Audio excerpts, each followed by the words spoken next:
Tecnológica, o podcast do Campus Guarapuava da Universidade Tecnológica Federal do Paraná, o TFPR. Hoje o assunto é matemática, ensino da matemática, né? Como que a gente pode tirar alguns mitos de algo que arrepia muitas vezes, mas na verdade é muito mais simples do que a gente imagina, né?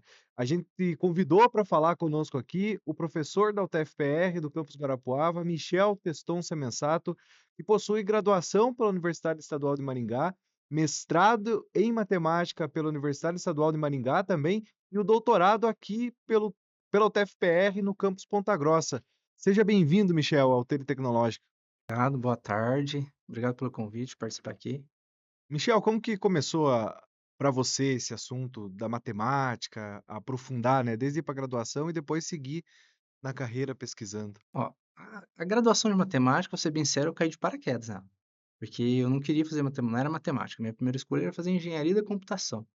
Quando estourou, lá em 2002, estourou a computação e eu tentei fazer vestibular em engenharia da computação em Londrina, na UEL. Tentei dois vestibulares, só que, assim como a grande maioria dos alunos, não era muito de estudar, né? Então, como estava muito concorrido, eu acabei reprovando os dois vestibulares, e daí, como eu gostava muito de matemática, para não perder mais, né, um ano, né, fazendo outro vestibular, eu falei, não, vou fazer matemática, que eu agora eu adoro fazer matemática, né?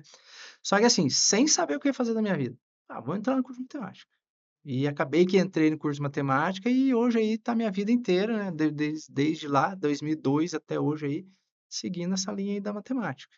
Assim, o que que mais te assustou, assim, ao chegar no curso da matemática ou ver, assim, que era talvez diferente daquilo que imaginava ou daquilo que tinha no próprio ensino médio, né? É, sim, nada me assustou, porque eu gostava muito de matemática, me interessava o assunto, né, então, eu não tive muitas dificuldades no curso de matemática. Eu tive muitos colegas que sofreram muito com o curso, né, inclusive a gente entrou em 44 alunos, a gente se formou em 4 só. Pra você ter uma ideia, até é um curso também muito difícil de se formar, né, o curso da matemática. Na época, na UEM, que era uma das referências, né, do estudo de matemática no Paraná e no Brasil.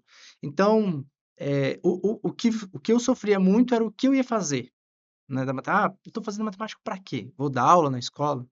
E aí quando a gente entra no curso, aí você começa a conversar com os professores, aí você começa: "Ah, existe iniciação científica, você não quer fazer iniciação científica?". E aí você começa a ter o contato com pesquisa, né, aí como lá no campus tinha um mestrado, eu já saí da graduação, fui para o mestrado, né. Aí coincidiu que quando eu terminei o meu mestrado, abriu o concurso na UTFPR, naquela época que ainda abria concurso para mestre, hoje não abre mais. E aí foi um divisor de águas, né. Falei: "Ou eu vou fazer doutorado ou eu vou fazer o concurso". E aí eu fiz o concurso aqui na UTFPR, 2011, passei, e aí comecei a vida acadêmica aqui. Sim. Por que que, não sei se vocês chegam a pensar isso na filosofia da ciência também, na própria matemática, mas por que que tem esse medo tão grande, né, da matemática, ou chega a ser a reunião dos pais na escola, aquele mito cla ou aquele conto clássico, né: "Ah, meu filho está com problema na matemática", por que que a gente tem tanta atenção nesse sentido, né? Acho que depende muito como que ela é ensinada, né. Assim, ela precisa de muita linha de raciocínio, então você precisa pensar. E nós temos um problema, né, a pessoa que o aluno, vamos supor, desde lá no ensino médio, que ele não gosta de pensar, ele quer tudo meio pronto, ele vai ter grande dificuldade em matemática. A não ser que a disciplina for dada muito mecanicamente, você decora o que você faz e aí você simplesmente repete. Mas assim, lá na escola, o que acontece? Então o professor vai ensinar alguma coisa e o aluno está ainda muito imaturo, então o professor vai ensinar lá a matriz, né, para o aluno. O aluno, ele quer saber o quê? De se livrar da disciplina logo. Então ele não quer saber para que é uma matriz, para que serve uma matriz. Então vai lá, o professor falou que aquilo é aquilo, então ele não é questionador, entendeu? Ninguém nunca pergunta, se eu perguntar aqui nessa sala, você vai: "Eu nunca perguntei isso para meu professor", né. Quando o professor foi ensinar função para você, você perguntou para ele por que que precisava aprender função? Onde ia usar? Ninguém pergunta, a gente não é questionador. Eu mesmo morri de medo de perguntar para o professor dentro de sala de aula. Né, tanto na escola quanto na graduação, eu não perguntava nada, se eu tivesse alguma dúvida depois eu ia tentar resolver sozinho.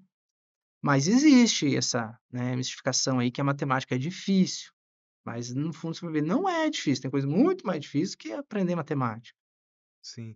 E o teu mestrado depois, como que foi a pesquisa dessa passagem da graduação para o mestrado? O meu mestrado foi na matemática pura, então eu era bem aprofundado, na matemática mesmo, só teoria, teoria, nada aplicado. Então estudei lá, número de grupos dentro de um certo conjunto, então é uma coisa bem teórica. Eu sofri bastante, porque como era muito teórico, precisava de muito tempo de estudo, e na época, né, eu não, meu pai não me bancava, então eu tinha que me bancar lá, então eu tinha que dar aula, eu dava aula no PSS, nas escolas, então dei aula desde a quinta série até o terceiro ano, nas escolas lá em Maringá, enquanto isso eu ia fazendo o mestrado, e aí faltava tempo para estudar, então eu sofri um pouco, porque o mestrado lá você precisava dedicar muito tempo, mas deu certo e consegui levar. Sim. E essa questão do ensino da matemática depois para os universitários, né? Como que foi o desenvolvimento dessa pesquisa no doutorado, para pensar essa lógica que nós estamos inseridos, né?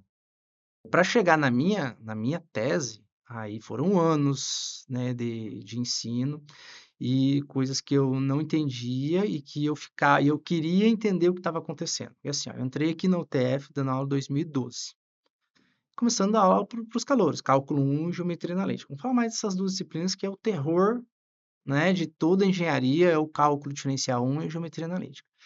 Então assim, quando eu entrei aqui, fazia 10 anos que eu não estudava cálculo diferencial ou geometria analítica. Eu estudei no primeiro semestre, primeiro ano lá da graduação.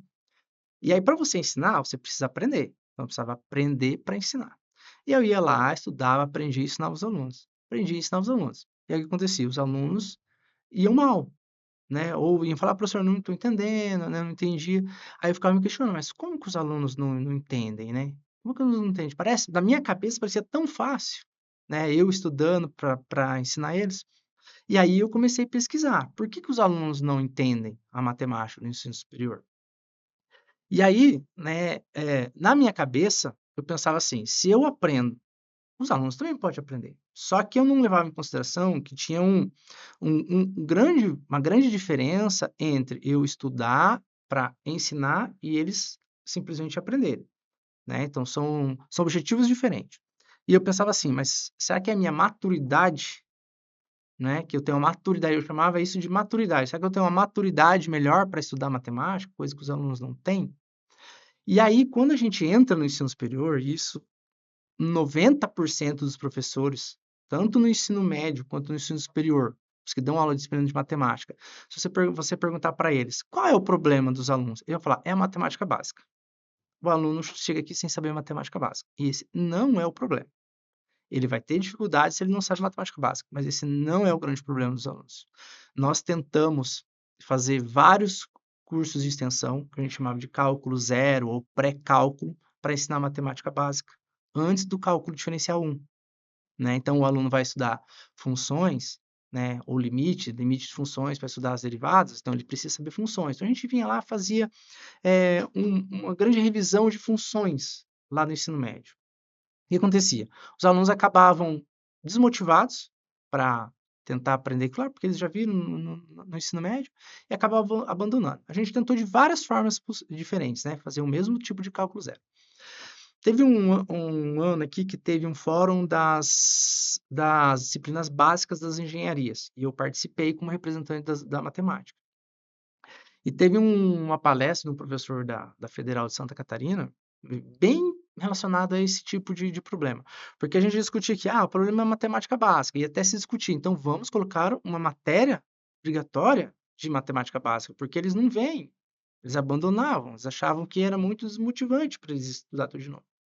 E a Federal de Santa Catarina foi lá e implementou na grade curricular, pré-cálculo, como obrigatório, né? Então, o aluno entrava na federal para fazer engenharia, lá na Federal de Santa Catarina, ele fazia uma prova, tipo um nivelamento. Se ele tirasse, de matemática básica, se ele tirasse a nota acima de 6, ele ia direto para o cálculo diferencial 1.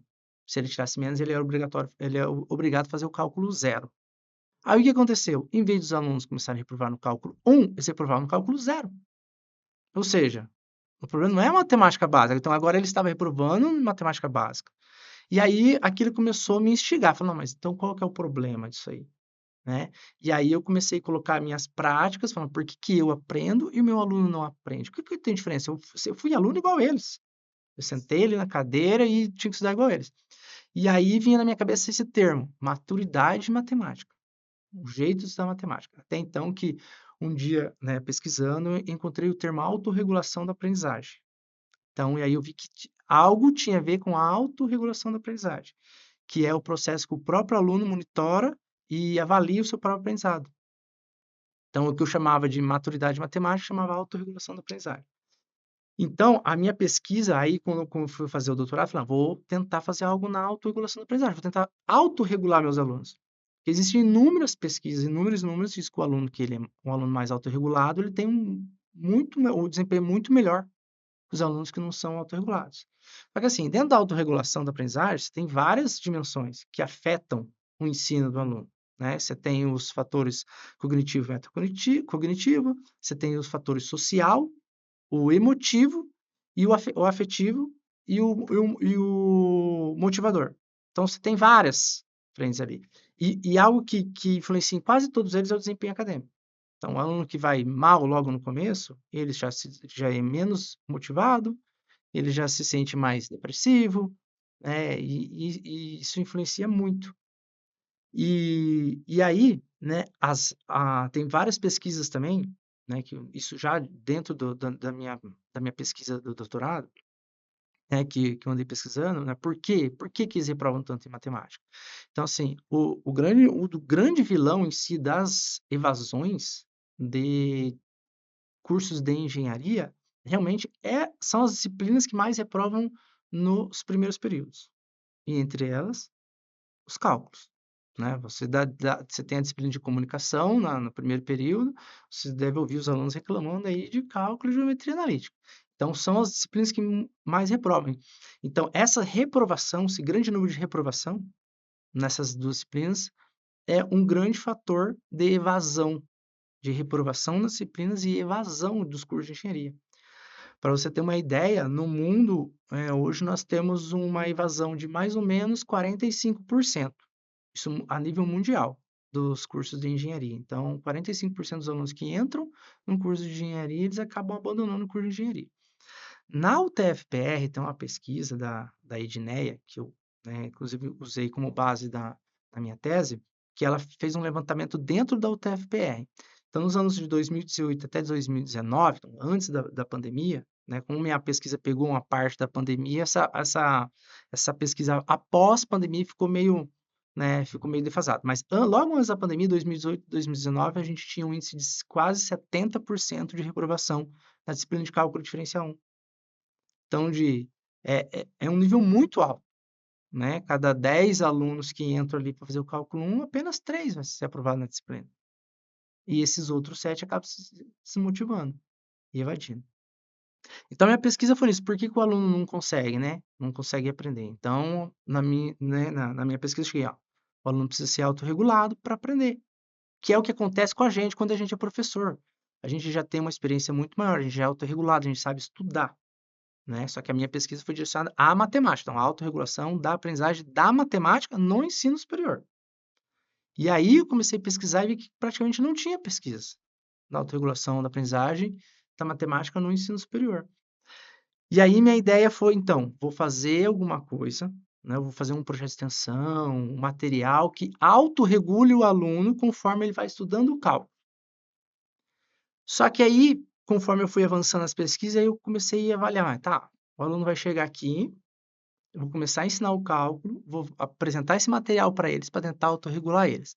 Depois que eles usam esse material, como eu vou medir se o aluno autorregulou ou não autorregulou? Analisando o desempenho? Falou, não, então eu fui pesquisar como é que eu vou medir, né, a autorregulação da aprendizagem.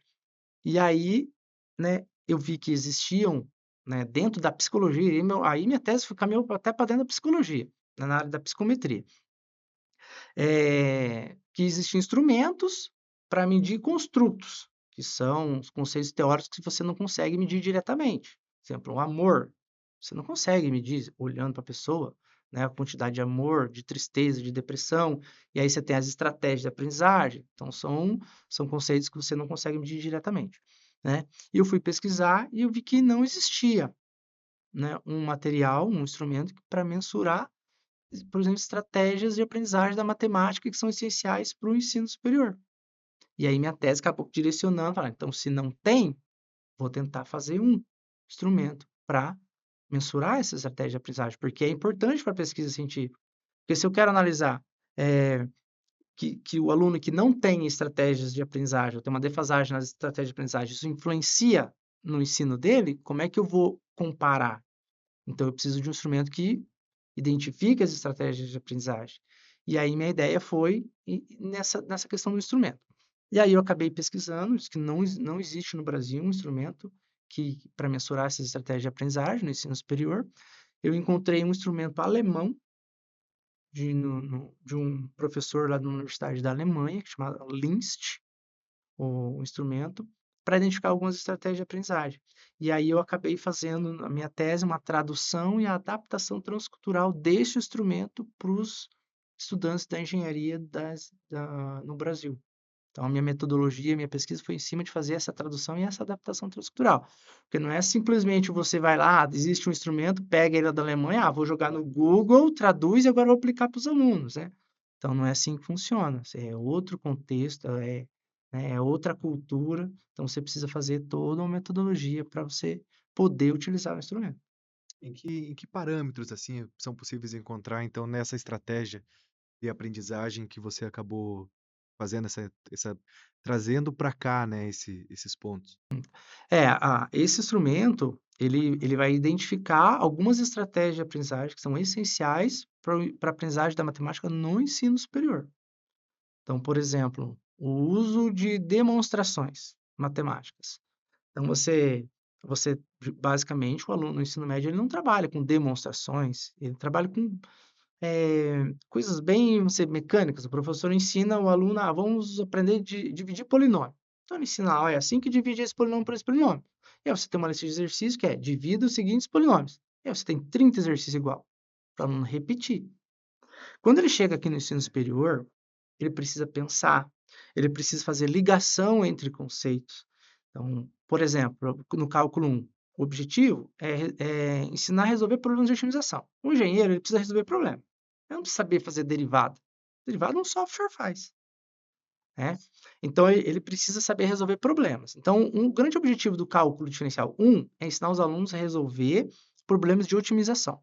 Só que para resolver problemas de otimização, ele precisa de derivada, que é um conceito de limite, que é limite de funções. Então, você precisa ensinar primeiro funções, para depois ensinar o limite, para depois a derivada, e depois aplicar. Então, na matemática, né, na matemática do ensino superior, o conteúdo ele é construído. Né? Ele é construído, não é o cara lá como essas teorias são antigas, né? O cara lá de 1830 acordou num dia de manhã, não, hoje eu vou inventar a derivada. Não é assim que funciona. Então, essas teorias, elas surgem geralmente de problemas que não conseguiam resolver, você cria teoria para resolver o problema. Então, se o aluno não construir esse conceito, ele fica perdido na teoria, ele não sabe aplicar, né? Então, esse uso de demonstrações é essencial. Nós temos uma disciplina, por exemplo, a disciplina de álgebra linear, que basicamente é fazer demonstrações. Você mostra que um conjunto lá é um espaço vetorial. Fazer uma demonstração. Você tem essa ligação entre conexões entre conceitos, já é uma outra estratégia de aprendizagem, que é essencial no cálculo diferencial. Você tem lá a simplificação, busca por ajuda. Então, no meu instrumento, ele tem 10 estratégias lá. Vai desde esforço, simplificação, busca por ajuda, aplicação prática, conexões, né? E aí, dessas 10, quando eu fiz essa adaptação, um dos outros objetivos da minha tese era analisar, aplicar aos alunos, e analisar se existia alguma correlação dessas estratégias com o aprendizado nas disciplinas de cálculo e geometria analítica, que foi o que eu fiz. Depois que eu fiz a adaptação desse instrumento, né, eu apliquei, deu 750, mais ou menos 750 alunos de 4 campos da UTFPR, Guarapuava, Londrina, Apucarana e Ponta Grossa, foi aplicado. E aí foi feita uma correlação entre essas estratégias de aprendizagem e o aproveitamento de cálculo diferencial 1 e geometria analítica. E dessas 10 estratégias de aprendizagem, 5 têm uma correlação muito alta com o desempenho acadêmico. Então, um dos grandes fatores de reprovação, por exemplo, que tem lá no meu instrumento, que é uma das estratégias, que é a resistência à frustração. não tem nada a ver com a matemática. A resistência, Quase que uma coisa psicológica, né? mas é psicológico, porque eu acabei indo para dentro da psicologia ali, estudando a área da psicometria. Então, tem bastante aspecto psicológico aí na minha tese. Então, a resistência à frustração é um dos grandes fatores de aprovação dos nossos alunos de disciplina. Aquele aluno que resiste à frustração, ele tem um desempenho melhor do que aqueles alunos que não conseguem lidar com a frustração. Tá? Então, qual é a frustração? Você conversando com os alunos, é bem comum você contar, mas eu só tirava 10 lá no ensino médio. Agora eu tô tirando 2 na prova, tô tirando 1,5. E aí ele não consegue lidar com essa situação, porque ele tem cobrança do pai, tem aqueles fatores que eu falei para você, tem um fator social. Vem o pai e vai cobrar ele, mas por que você está tirando? Você não está estudando? E aí uma coisa acaba influenciando a outra. Então, o esforço também está correlacionado, o esforço no meu instrumento, o esforço não é sentar ali e estudar, o esforço é a dedicação, o tempo que ele se dedica ao estudo. Né? Então, o aluno que ele consegue gerenciar melhor o tempo destinado ao estudo, tem um desempenho acadêmico melhor. A simplificação também está diretamente tá correlacionada. Tem também o uso de conexões. Então, os dois grandes fatores aí, os dois principais, é a resistência à frustração e o uso de conexões, que é aquilo que eu falei para você que influencia muito no cálculo diferencial. Você precisa ligar os conceitos. Porque no ensino médio, as avaliações são basicamente mecânicas. O que o professor deu na sala de aula, aquela questão que eu falei para você, né? Vou ensinar vocês a dividir polinômio. Ele vai botar na prova lá, ó, divida o seguinte polinômio. E aí, simplesmente, ele vai repetir o que ele fez. No cálculo diferencial, quando eu chegar lá nos problemas de otimização, não tem como ele decorar, porque cada problema é um problema diferente. Então, ele precisa usar o conceito que ele aprendeu, ele precisa usar ele na prática. Então, para que eu vou utilizar isso? Né? Então, aí esse é o grande problema. As avaliações que a gente tem não são exercício muito mecânico, são mais para fazer o aluno pensar. E aí nós temos esse problema. Que o aluno vem desde lá do ensino básico com a aprendizagem mecânica, ele chega no ensino superior e ele precisa começar a pensar, né? Usar essas outras estratégias de aprendizagem que até então ele nunca utilizou na vida dele. Por isso que vem esse grande mito, a matemática é difícil. Não é que é difícil, ele precisa se adaptar. Como ele vai estudar a matemática no ensino superior. Tem que ser diferente do jeito que ele estudava lá no ensino médio. A aprendizagem não é mais mecânica. A gente vai ir para a universidade em todas as profissões, né? É você entender o todo, né? Sim. E chegar naquele todo. Pro engenheiro que está começando, pro engenheiro não, mas pro estudante de engenharia, né, que está começando hoje, o que que você falaria assim para ele quando chegar nessas disciplinas? O que que você tenta repassar, né, para esses estudantes? Então, eu falo para toda vez. Eu gosto muito de pegar aula para os calouros, né? Pra trabalhar com os calouros. E eu falo isso para todos eles. Falo, gente, matemática aqui não é difícil. Não é difícil. É aquilo que a gente comentou em off aqui. É comum, primeiro dia de aula, eu pergunto para eles: ó, nós estamos na disciplina aqui de cálculo diferencial. Vocês já ouviram falar dessa disciplina? E todo mundo já ouviu falar da disciplina. Aí você pergunta para ele: o que vocês ouviram falar? Ninguém nunca ouviu falar bem da disciplina. Ninguém nunca ouviu falar. Ah, o meu primo falou que é difícil. Ah, o meu irmão começou engenharia e reprovou 3 vezes no cálculo. Ah, um amigo meu está no 6º período e está devendo cálculo. Então, eles já vêm com aquele negócio na cabeça, né? Que ele vai chegar aqui, que ele vai se deparar com uma disciplina difícil. E aí, ele fica com aquilo na cabeça. E a primeira dificuldade que ele tem, vem aquele amigo dele que falou, ó, cálculo é difícil. Daí ele chega e ele fala, não, é difícil mesmo, ó, não estou entendendo. E ele acaba abandonando, deixa de lado, porque ele acha que é difícil. E na verdade não é. E eu falo para meus alunos, toda aula que eu vou dando para eles, vou dando aula para eles, falo, ó, entenderam isso aqui, gente? Entendeu? Eu falo, mas não falaram para vocês que é difícil isso aqui? É difícil fazer isso aqui? Eles, não, não é difícil. Eu falei, ó, vocês estão vendo? Isso aqui não é difícil. Então, quando o aluno vai construindo conhecimento, ele vai vendo que não é difícil, né? Mas lógico, aí você tem os dois lados, né? Para o aluno aprender o cálculo, você tem o professor que tem que querer ensinar e o aluno tem que querer aprender. Se um lado não querer fazer a parte dele, não vai dar certo. Você pode ter um professor muito empolgado lá na sala de aula, que dá a melhor aula do mundo, Se o aluno não está interessado em aprender, não adianta, não tem o que fazer, né? Ele não vai aprender a matemática, não vai aprender o cálculo.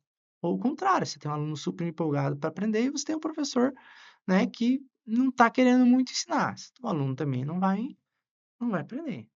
Sim. É muito importante isso, né, Michel, porque às vezes a gente pensa na matemática como algo que está ali atrapalhando e, na verdade, ele está construindo a vida profissional desse engenheiro, dessa engenheira, né? E é até o que a gente ouve, a gente vê a empregabilidade com índices muito altos aqui na UTFPR, de Guarapuava, da UTFPR como um todo, porque dá a possibilidade de você resolver todos os problemas possíveis dentro de uma obra, dentro de algo mecânico, enfim, das produções, que é aquilo que o engenheiro tem que fazer, né? Resolvedor de problema. Quando eu trabalho com os calouros, eu geralmente levo problemas já no primeiro dia de aula, um problema aplicado. Primeiro, para eles entenderem o que é disciplina, aonde a gente precisa chegar, e depois eu fazer a construção do conceito, para lá nas últimas aulas a gente resolver aquele problema da primeira aula. Pra ele já ter uma ideia, falar, ó, gente, isso aqui, ó, é, você precisa, né, entender os conceitos, logicamente, você precisa entender o conceito, mas você precisa sair daqui resolvendo o problema, né? E aí eu gosto muito de dar um exemplo para eles. A minha filha, quando tinha 4 anos, eu ensinei ela a fazer derivada. Ensinei a fazer derivada de polinômios, que é muito fácil. Eu ensino para vocês aqui, em 2 minutos, vocês aprendem, no que não é da área, aprende a fazer derivada de polinômios. X ao cubo, você desce o 3 lá na frente, multiplica o x e subtrai o expoente. Então, era 3 vira 2, fica 3x quadrado. É super simples. A minha filha de 4 anos fez. E eu gravei um vídeo dela fazendo. E mostrei para os meus alunos. Falei, ó, gente, aprender a derivar, uma criança de 4 anos aprende a derivar. Isso não é difícil. Só que para ela não faz sentido nenhum. Para que ela está fazendo isso? Se vocês não forem questionadores e não começarem a se perguntar por que que eu preciso aprender isso, né? Onde eu vou utilizar isso no meu curso, vocês vão pensar igual minha filha de 4 anos. Não é isso, né? Vocês vão ser engenheiros, vocês precisam resolver problemas. Em que situação você vai usar, né, essa derivada? E é isso que eles precisam entender. Então, não é a aprendizagem mecânica de desce o expoente, repete o x, subtrai o expoente. Ele precisa entender onde utiliza isso. Esse é o grande problema. Ele aprendeu na escola fazer aprendizagem mecânica. Decora, desce o expoente, repete o x, subtrai o expoente. É isso que ele aprendeu na escola. Entendeu? Agora, o pensar, aí já vai mais além. Aí você tem alunos que vão demorar mais para entender a situação e aprender a estudar matemática, você vai ter um aluno que vai demorar mais, que aí entra a parte da autorregulação da aprendizagem. Então, aí entra a autorregulação da aprendizagem. E a autorregulação da aprendizagem, ela não é inata. O aluno não nasce com a autorregulado. Ela precisa ser desenvolvida. Então, você precisa ter, né, as equipes, né, as diretoras, né, professor, coordenação, querendo desenvolver essa autorregulação da aprendizagem dos alunos. Se você não desenvolver essa autorregulação, eles vão ficar reprovando a disciplina. É uma estratégia. A pedagogia fala muito sobre isso, né? Sobre o contexto e como aplicar no contexto qualquer tipo de conceito na vida, né? E aqui é muito interessante isso, mas queria, Michel, que você falasse também sobre para quem está buscando a universidade, né? Para quem está se interessando e ouviu falar já, o TFPR é uma universidade que tem engenharia, mais a matemática, mais a teoria, mas tudo isso faz parte de um conjunto de aprendizados que vão levar a pessoa a aplicar todos esses problemas, né?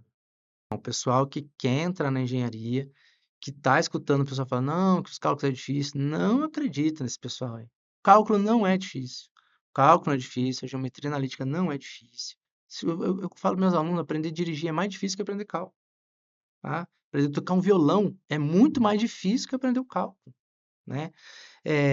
Assim, vai tomar um pouco de tempo, você vai precisar de um pouco de esforço, vai precisar, mas o que que na vida, né, hoje você quer uma profissão, você precisa se dedicar um pouquinho, né? Essas 2 disciplinas eu costumo falar para os meus alunos o seguinte: vai entrar na engenharia, entrou na engenharia, né? Já entrou na engenharia civil, na mecânica, na mecatrônica, né, que seja aqui na universidade, se dedique nessas 2 disciplinas, cálculo diferencial 1, né, o cálculo diferencial integral 1 e a geometria analítica. Se você faz bem feito essas 2 disciplinas, o que não é difícil, é fácil, tá com dificuldade, procura ajuda, tem monitor, tem professor para ajudar, então você tem os outros alunos, né, que se dedicam a ajudar, né, os alunos que estão entrando.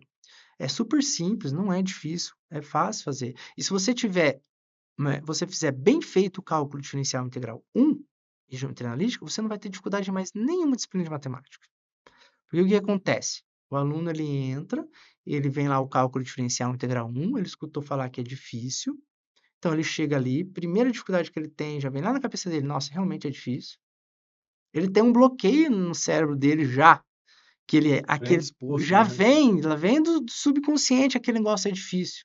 Então ele já vem, ó, era difícil mesmo, e não é difícil.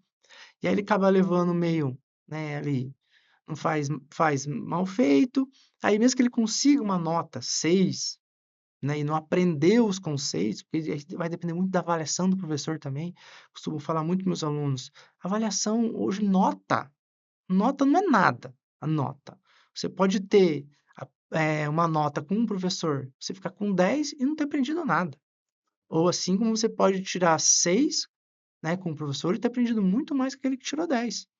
Então depende muito da avaliação do professor, né, também. E você tem aquele aluno que não aprendeu, aí o que acontece? Vai para o segundo período, terceiro período, e você tem o cálculo diferencial 2. O cálculo diferencial 2 vai voltar tudo para o cálculo 1. Então, tudo que você fez que você vai fazer no cálculo 2, na verdade, você vai utilizar o cálculo 1. Então, você vai fazer derivadas de função de uma variável só, no final das contas, que uma você vai considerar como constante, você vai derivar só em uma. Então, volta para o cálculo 1, tudo volta para o cálculo 1. Só que o aluno não fez bem feito o cálculo 1. Aí ele sente dificuldade no cálculo 2. Aí ele começa a ficar lá de DP, cálculo 1 e cálculo 2. Aí ele vai para o cálculo 3, que é a mesma coisa, só que para funções vetoriais. Ele vai sentir dificuldade de novo. E aí fica aquela bola de neve. Então, Sim. tudo volta para o cálculo 1, ali, cálculo diferencial 1. Então, se ele fizer bem feito essa disciplina, aprender, ele não vai ter mais dificuldade. E aí vai embora, o curso vai embora. Se o grande problema das engenharias é as matemáticas, faz o cálculo 1 bem feito, que você não vai ter dificuldade nenhuma. E quem tá pensando agora no Enem, né, que tá buscando entrar na universidade também, como desenvolver essa autorregulagem já antes de entrar na universidade, de ir pensando a própria rotina, né, estudos, de organização para poder aprender cada vez melhor, né? Aham. A autorregulação da aprendizagem, ele não vai aprender sozinho. Ele vai aprender com o tempo. Sozinho, se ele vai muito difícil. Então, você tem as pesquisas, né, como eu falei para você, que isso não é inato do ser humano. Ele não vai aprender sozinho. Então, ele vai aprender, conforme o pessoal fala, ele vai aprender tomando porrada. Aí ele vai usando estratégia, usa uma estratégia, vê que não dá certo, usa outra, a não ser que ele entre aqui na UTFPR e a gente comece a desenvolver essa autorregulação. Se o aluno pega um professor que começa a falar, ó, vocês precisam estudar dessa forma, eles já começam a se autorregular, né? Se pega um professor que não ensina como é ensinado no ensino médio, só a parte mecânica, que é o que não acontece aqui, né? Aqui todos os professores eles vão direcionar para as aplicações, né? Porque é o que a gente precisa, que os alunos, né, se dediquem a entender o conceito para aplicar, então ele já começa já a se autorregular. Mas, assim, do Enem até entrar aqui, ele não vai se autorregular sozinho. Não existe uma técnica para autorregular o aluno. Muito obrigado, Michel, pela entrevista. E eu acho que é um recado até que anima, né, você pensar em possibilidades de garantir um ensino de qualidade para os nossos estudantes e o principal, uma formação integral, né, para aqueles que vão se tornar engenheiros e engenheiras pela UTFPR, né? Pode ter certeza que o aluno que entra aqui na engenharia, ele tá muito bem servido de professor de matemática, aqui nos primeiros períodos. Então, a ideia é que ele sair com uma base bem forte, né, de matemática, e aí aplicar nas disciplinas específicas, e pode ter certeza que o aluno que sai daqui formado em engenheiro, sai daqui muito bem qualificado no Muito, mercado de trabalho. muito obrigado pela entrevista, Michel. Obrigado a vocês, que eu agradeço. Esse foi mais um Tele Tecnológico, uma produção da Assessoria de Comunicação aqui da UTFPR do campus Guarapuava, por Luan Chagas, Anthony Egiert e André Souza. Lembrando que as inscrições para o Mais Enem estão abertas. Você pode utilizar as notas do Enem das últimas 13 edições e fazer a sua inscrição em utfpr.edu.br/maisenem. Um abraço e até o próximo episódio.